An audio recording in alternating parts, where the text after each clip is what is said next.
Hello friends, अस्सलाम वालेकुम। क्या हाल है? आई होप आप सब ठीक होंगे। Welcome to my channel. आज हम बनाएंगे शाही मटन कढ़ाई। तो चलिए देखते हैं इसे कैसे बनाना है। Let's start. तो मैंने लिया है यहाँ पे 1 kg मटन, 2 मीडियम साइज से कटे हुए प्याज, 2 मीडियम साइज से कटे हुए टमाटर, 2 हरी मिर्चें और हैंडफुल धनिया, 1 चम्मच लहसुन अदरक और फ्रेश पिसी हल्दी का पेस्ट, 8 से 9 बादाम, 8 से 9 काजू। मसालों में आपको चाहिए 1 खाने का चम्मच ज़ीरा पाउडर, 1 खाने का चम्मच कश्मीरी लाल मिर्च, 1 खाने का चम्मच धनिया पाउडर, 1 चाय का चम्मच गरम मसाला, नमक आधा 1 खाने का चम्मच या हस्ब जायका, आधा कप गाढ़ा दही। कोशिश करें दही में ज़्यादा पानी ना हो। चलिए बनाना स्टार्ट करते हैं।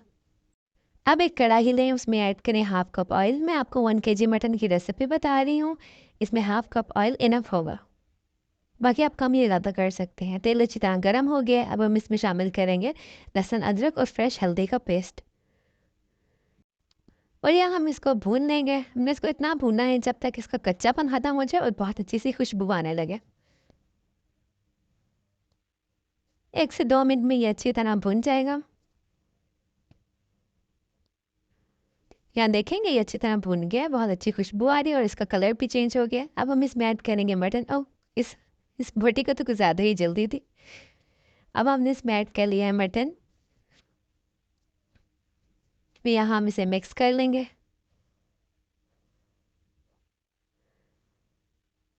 अच्छी तरह मिक्स हो गया और इसे भूनना स्टार्ट कर देंगे।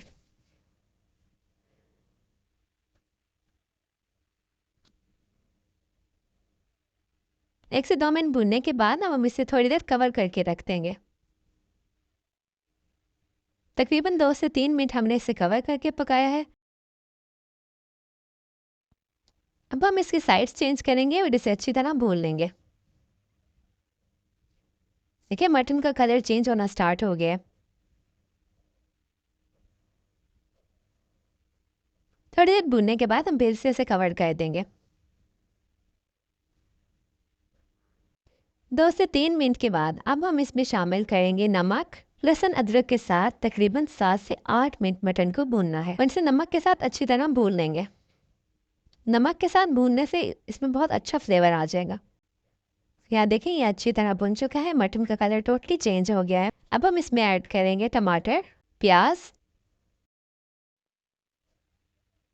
अब इसे मिक्स कर लेंगे और मिक्स करने के बाद अब मैं इसमें ऐड करूँगी पानी। मैंने लिया है यहाँ पे 1 गिलास पानी। आप कम या ज़्यादा कर सकते हैं, ये गोश्त पे भी डिपेंड करता है। अगर आपका गोश्त जल्दी गलने वाला है तो इसमें कम पानी इस्तेमाल होगा। बस इसे कवर करके बॉयल होने तक का वेट करेंगे। तो जब तक पानी में उबाल आएगा मैं मिट्टी की खूंडी में बादाम और काजू का पेस्ट बना लूँगी। मैंने मिक्सर में नहीं बनाया, उसमें बहुत ज़्यादा पानी इस्तेमाल करना पड़ता है जिसकी वजह से पेस्ट बहुत पतला हो जाता है। यहाँ पर मैंने 1 से 2 चम्मच पानी डाल के इसका पेस्ट बना लिया। आप चाहें तो मिक्सर में भी बना सकते हैं। तो यहाँ पे हम मटन चेक कर लेंगे। देखें पानी में उबाल आ गया है। इसको अच्छी तरह मिक्स कर लेंगे। अब फ्लेम हम यहाँ पे बिल्कुल आहिस्ता कर देंगे। हम इसे दम वाली आंच पे गलने के लिए रख देंगे।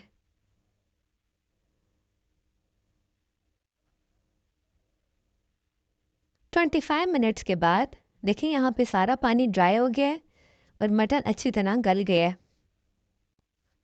तकरीबन 75% तक मटर टेंडर हो गया है और ऑयल भी सेपरेट हो गया है। अब हम इसमें ऐड करेंगे हमारे स्पाइसेस। अब हम स्पाइसेस के साथ इसको भून लेंगे। देखिए टमाटर और प्याज जो हमने डाला था वो भी बहुत अच्छी तरह से खुल गया है।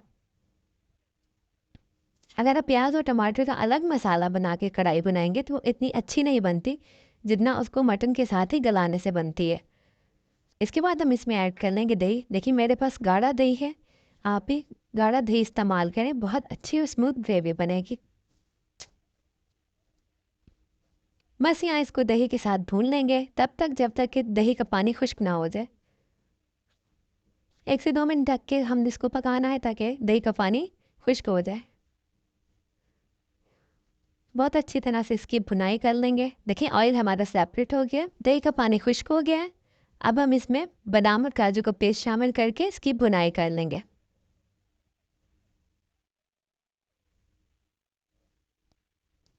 इसे 3 से 4 मिनट हो गए हैं भूनते हुए। देखिए अब भुन चुका है। अब मैं इसमें ऐड करूँगी 1 टीस्पून चिली फ्लेक्स। आप इसे चाहें तो पहले बाकी स्पाइसेस के साथ भी ऐड कर सकते हैं। इसको मिक्स करने के बाद अब मैं इसमें ऐड करूँगी ग्रीन चिलीज़। इसको एक बार मिक्स कर लेंगे ताकि इसकी अच्छी सी खुशबू सालन में आ जाए।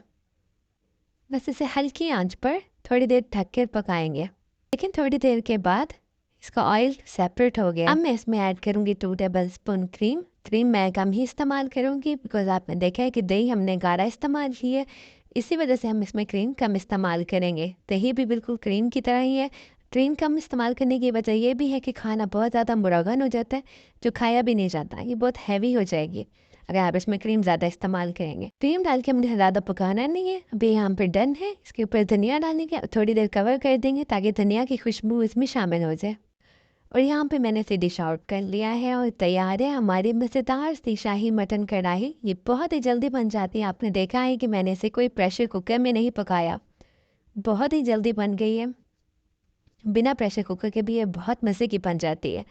अगर आप इसमें प्याज टमाटर और मटन को इकट्ठा ही गला लेंगे तो आपका टाइम भी बच जाएगा और ग्रेवी भी बहुत स्मूथ बनेगी। मैंने इसे अपनी मामा से सीखे, अब वो इसे हमेशा ऐसे ही बनाती हैं बिना प्रेशर कुकर के। प्रेशर कुकर में गोश्त गल तो जाएगा लेकिन वो फ्लेवर नहीं आएगा जिसको आप हल्की आंच पे रख के पकाएंगे। और मैं यहाँ टेस्ट करके बताती हूँ कि ये कैसी बनी है। आप इसे किसी भी दावत में बना सकते हैं। आई प्रॉमिस कि सब उंगलियाँ चाटते रह जाएंगे। अगर आपको मेरी वीडियो अच्छी लगी तो like share and subscribe to my channel. देखिए मटन कितना सॉफ्ट है और ये बाइट मेरे व्यूअर्स के लिए। गाइस जाएं ट्राई करें और मुझे कमेंट में बताएं कि कैसी बनी थी। मैं मिलती हूँ आपसे नेक्स्ट वीडियो में। तो till then take care, bye bye, thanks for watching, अल्लाह हाफिज़।